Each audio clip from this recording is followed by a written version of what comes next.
قبل 1000 BC میں یہ تعمیر ہوا ہے ہیکل جس کو کہتے تھے وہ، اور وہ آج کل جیسے ٹیمپل کہتے ہیں، ٹیمپل آف سولومن، یعنی ہیکل سلیمانی یا معبد سلیمانی، ہم اسے مسجد اقصیٰ کہیں گے، دور کی مسجد۔ اس کے بعد وہ یہ ہے کہ تقریباً 600 قبل مسیح میں 587 ایگزیکٹلی اس میں اس کو گرا دیا گیا نیبوکڈنیزر نے۔ پھر یہ کہ تقریباً 200 برس کے بعد دوبارہ بنائی گئی اسی جگہ پر، پھر اسے 70 عیسوی میں پھر گرا دیا گیا، وہ آج تک گری پڑی ہے۔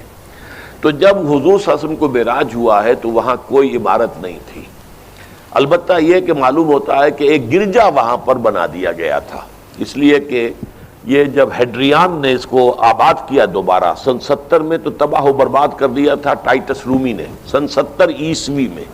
حضرت عیسیٰ علیہ السلام کے رفع سماوی کے 40 برس کے بعد، تو اس نے گرا دیا اور پورا شہر ویران کر دیا۔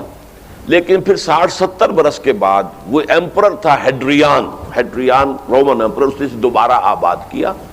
اور دوبارہ آباد کیا تو اس کا نام ایلیا رکھا، اب یروشلم نہیں رہا۔ اور پھر یہ کہ جب سن 300 عیسوی میں جو ایمپرر کانسٹنٹائن تھا قسطنطین، وہ جب عیسائی ہو گیا تو اب یہ پوری مملکت عیسائی ہو گئی، تو پھر وہاں ایک گرجا تعمیر کر دیا گیا۔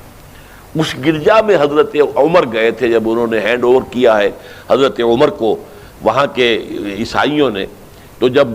حضرت عمر اس گرجا کے اندر ہی ابھی تھے، دیکھ رہے تھے جگہ، تو نماز ظہر کا وقت ہو گیا، تو حضرت عمر نے فرمایا کہ میرا نماز کا وقت ہے، تو انہوں نے کہا وہاں کے عیسائیوں نے کہ آپ یہیں پڑھ لیجیے، آپ نے فرمایا نہیں، اگر میں یہاں پڑھوں گا تو اسے پھر مسلمان مسجد بنا لیں گے۔ تو باپ باہر گئے اور اس قبۃ الصخرہ کے اوپر جا کے نماز پڑھی آپ نے۔ یہ جو اس وقت جو ڈوم نظر آتا ہے یہ ہے وہ چٹان، اور یہ بڑی اس کے اوپر گردہ وردہ پڑا ہوا تھا، کچرا وچرا تھا، اسے صاف کیا اور اس پر آپ نے نماز پڑھی، اس لیے کہ یہیں سے اصل میں معراج ہوا تھا حضور صلی اللہ علیہ وسلم کو۔ تو اب اس کے بعد جو ہے عبد الملک ابن مروان نے وہاں پر وہ قبہ بنا دیا ہے جو قبۃ الصخرہ کہلاتا ہے۔ البتہ اسی احاطے کے جنوب کی طرف ایک مسجد بھی ہے، بڑی مسجد ہے، وہ مسجد اقصیٰ کہلاتی ہے، وہ اب مسجد ہے۔ یہ قبہ جو ہے بنیادی طور پر مسجد نہیں ہے، یہ تو یوں سمجھیے کہ جیسے کوئی ہمارے ہاں مقبرہ ہوتا ہے، درمیان میں قبر ہے، اس کے اوپر بڑا سا گنبد بنا دیا ہے، چاروں طرف جو ہے زائرین کے لیے جگہ ہے، ایسے ہی یہ وہ چٹان ہے۔ کہتے ہیں یہ چٹان جنت سے آئی تھی، جیسے کہ حجر اسود جو ہے جس کے بارے میں روایت ہے کہ جنت سے آیا ہوا ہے پتھر، اس طرح یہ چٹان بھی جنت کی ہے۔ بہرحال یہ بہت بڑی ایک چٹان تھی، بڑا پہاڑ کی مانند تھا یہ، جس کے اوپر کے پھر ہیکل بنایا تھا حضرت سلیمان نے۔ اب ہوتے ہوتے وہ چھوٹا رہ گیا ہے، جیسے کہ اب کوہ صفا کوہ مروہ اب کیا رہ گئے، کچھ بھی نہیں ہے، ان کا نشان ہے صرف کہ ہاں یہاں کبھی ایک پہاڑی ہوتی ہوگی جس کے کچھ پتھر جو ہیں وہ نظر آ رہے ہیں۔ اسی طرح سے وہ ایک چٹان ہے، اگرچہ بہت بڑی ہے کوہ صفا اور مروہ کے مقابلے میں، تو اس کے گرد ایک پلیٹ فارم سا بنا دیا گیا ہے اور اس کے اوپر یہ قبہ ہے۔ تو یہ ہے اصل میں جو کہ حرم الشریف کہلاتا ہے اس وقت، اور سارا جھگڑا جو ہے یہود کا اور مسلمانوں کا وہ اس پر ہے۔ ورنہ یہودی براق جو ہے، جو یہودی وزیر اعظم ہے اس وقت، اس نے یہ آفر تو کر لی تھی کہ ٹھیک ہے مسجد اقصیٰ موجود رہے اور اس کے اوپر جو ہے کنٹرول بھی فلسطینی مسلمانوں کا رہے،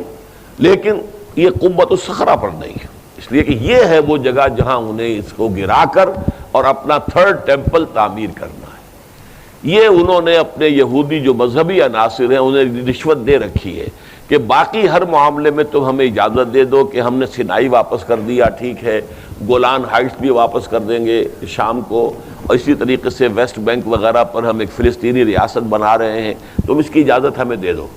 لیکن ہم یہ جہاں تک یروشلم کے بارے میں ان کا کہنا تھا کہ یہ ہمارا جوائنٹ ایک ہی متحدہ دارالخلافہ رہے گا، عربوں کا کوئی تعلق اس سے نہیں ہوگا، یہ پورا کا پورا ہمارے پاس رہے گا، اور پھر یہ کہ یہاں پر ہم وہ بنائیں گے اپنا ہیکل۔ اب جب وہ دباؤ پڑا ہے ان پر بہت، تو اس حد تک تو آمادہ ہو گئے ہیں کہ یروشلم کا مشرقی حصہ جو ہے اس کا کنٹرول مسلمانوں کے پاس ہو، اور اسے وہ القدس کا نام دے کر اور وہاں اپنی ریاست فلسطین کی ریاست کا جو ہے دارالخلافہ بنا لیں۔ ویسٹ یروشلم ہمارا رہے گا، یروشلیم ہم اسے کہیں گے، اور وہ ہمارا دارالخلافہ ہوگا اسرائیل کا۔ البتہ یہ ہے کہ یہ قبۃ الصخرہ کے اوپر کنٹرول عربوں کا یا مسلمانوں کا نہیں ہوگا، وہ اس کو اس لیے فارغ رکھنا چاہتے ہیں کہ اس کو گرا کر اس کی جگہ پر انہیں اپنا ٹیمپل بنانا ہے۔